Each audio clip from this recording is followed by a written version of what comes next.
એસઓજીને એક માહિતી મળી હતી કે ગવિયર ગામ તાપી નદી વચ્ચે આવેલા કીડિયા બીટમાં અમુક જે તત્વો છે એ બેરલની અંદર જે ભેળસેળયુક્ત પ્રવાહી ડીઝલ જેવું પ્રવાહી જે છે એ પ્લાસ્ટિકની બેરલમાં સંગ્રહી રાખે છે અને એ લોકો એ ચોરીને ત્યાં ભેગું કરી અને પછી છૂટક વેચાણ કરે છે. તો એસઓજીની ટીમો ત્યાં વેશ પલટો કરીને અલગ અલગ વેશભૂષામાં ગઈ અને ત્યાંથી ટોટલ 10,65,000નું 14,200 લીટર અને ટોટલ 71 જે બેરલ છે એ જપ્ત કરેલ છે, જાવાજોગ દાખલ કરે છે ને BNS 106 મુજબ જે માલ છે એ જમા લીધેલ છે.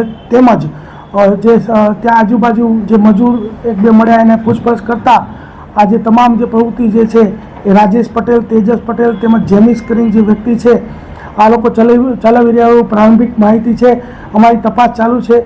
કોલ ડિટેલ્સ, આજુબાજુના નિવેદનો તેમજ તમામ જે પ્રક્રિયા પૂર્ણ થયા બાદ આ લોકો વિરુદ્ધમાં BNS 303(2), 316(3), 61(2), 287 અને 288 મુજબનો ગુનો દાખલ કરી અને આરોપીઓની ધરપકડ કરવાની આગળની કાર્યવાહી કરવામાં આવશે.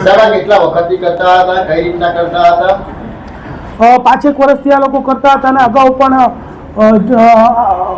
લોકલ પોલીસની તેમજ બીજી એજન્સીઓની અહીંયા રેડો થયેલી છે. કઈ રીતના કરતા હતા? ચોરીને અંજામ કઈ રીતના આપતા હતા? જે પ્રારંભિક માહિતી મળી મુજબ આ લોકો જે છે કે જે કોઈ